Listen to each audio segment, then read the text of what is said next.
الحمدللہ وحدہ والصلاة والسلام علی من لا نبی بعدہ۔ سامعین السلام علیکم ورحمۃ اللہ وبرکاتہ۔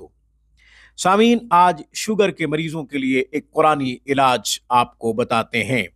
یہ وظیفہ جب شوگر کا مریض خود پڑھے گا تو انشاءاللہ یا تو شوگر کنٹرول رہے گی یا بالکل خاتمہ ہو جائے گا، کیونکہ اللہ کا پاک کلام سارا کا سارا شفا ہے، سارا کا سارا روحانی جسمانی طور پہ تمام بیماریوں سے شفا کا کام کرتا ہے، نجات دیتا ہے، چھٹکارا دیتا ہے۔ ضرورت صرف یقین کی ہے۔ اس سے پہلے کہ میں وہ عمل بتاؤں اور اس کا طریقہ عرض کروں، ہمیشہ کی طرح درخواست کروں گا کہ آپ خود بھی قرآن کریم پڑھیں، اپنے بچوں کو بھی صحیح حروف کے ساتھ قرآن سکھائیں۔ قرآن کریم کی ایک آیت مبارکہ کا پڑھنا 100 رکعت نفل پڑھنے سے زیادہ افضل ہے۔ علم کا ایک باب سیکھنا 1000 رکعت نفل پڑھنے سے زیادہ افضل ہے۔ حضور نبی کریم صلی اللہ علیہ وسلم نے ارشاد فرمایا، تم میں بہترین وہ ہے جو قرآن سیکھے اور سکھائے۔ تو اپنے آپ کو افضل بنائیے، قرآن سیکھیے، اپنے بچوں کو بھی قرآن سکھائیے۔ یہ آپ کے لیے صدقہ جاریہ ہے۔ اپنے بچوں کو قرآن کے قریب کریں تاکہ آپ جب دنیا سے چلے جائیں تو یہ نیک اعمال کرے اور آپ کو ثواب پہنچتا رہے۔ آن لائن کلاسز کے لیے، علاج معالجہ کے لیے آپ ہم سے رابطہ کر سکتے ہیں۔ 24 گھنٹے ہماری معیاری سروس سے آپ فائدہ اٹھا سکتے ہیں۔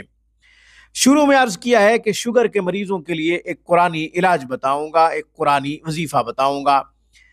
پاکستان اور ہندوستان میں شوگر کا مرض تیزی سے بڑھ رہا ہے۔ رپورٹ کے مطابق 50% سے زیادہ لوگ شوگر میں مبتلا ہو گئے ہیں۔ اب شوگر کا مرض یہ ضروری نہیں کہ بڑی عمر کے لوگوں میں پایا جاتا ہے، بلکہ نوجوان میں بھی شوگر کا مرض پایا جا رہا ہے۔ خوراک کا متوازن نہ ہونا، بد پرہیزی کرنا، اس طرح ورزش نہ کرنا، یہ بھی اس کے اسباب ہیں۔ اس کے علاوہ بھی کئی اسباب پائے جاتے ہیں جس کی وجہ سے شوگر کا مرض بڑھ رہا ہے، پاکستان میں بھی اور انڈیا میں بھی۔ تو شوگر کا مریض اگر خود پڑا ہوا ہے تو آیت نمبر 80 سورہ بنی اسرائیل، بسم اللہ الرحمن الرحیم، رب ادخلنی مدخل صدق واخرجنی مخرج صدق واجعل لی من لدنک سلطانا نصیرا، خود پڑھے 41 دفعہ، پانی پہ دم کرے، پانی پی لے۔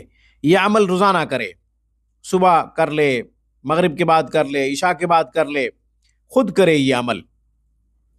اگر خود نہیں کر سکتا تو کوئی بھی گھر میں موجود ہے جو قرآن پڑھا ہوا ہے تو وہ 41 مرتبہ اسی آیت مبارکہ کو پڑھے، پانی پہ دم کرے، شوگر کے مریض کو دے دے، اور یہ عمل یقین کے ساتھ کرتے رہیں۔ انشاءاللہ جب تک زندگی ہے، جب تک زندگی باقی ہے، تکلیف نہیں ہوگی۔ شوگر کے مرض کی وجہ سے کوئی اور ریاکشن نہیں ہوگا، کسی قسم کا جو ہے زخم وغیرہ نہیں ہوگا، انفیکشن نہیں ہوگا، آپ تمام مضر اثرات سے بچے رہیں گے۔ شوگر کا مریض جو ہے وہ مضر اثرات سے بچا رہے گا۔ آج کی گفتگو میں بس اتنا ہی۔ اقول قولی ھذا واستغفر اللہ وآخر دعوانا ان الحمد للہ رب العالمین۔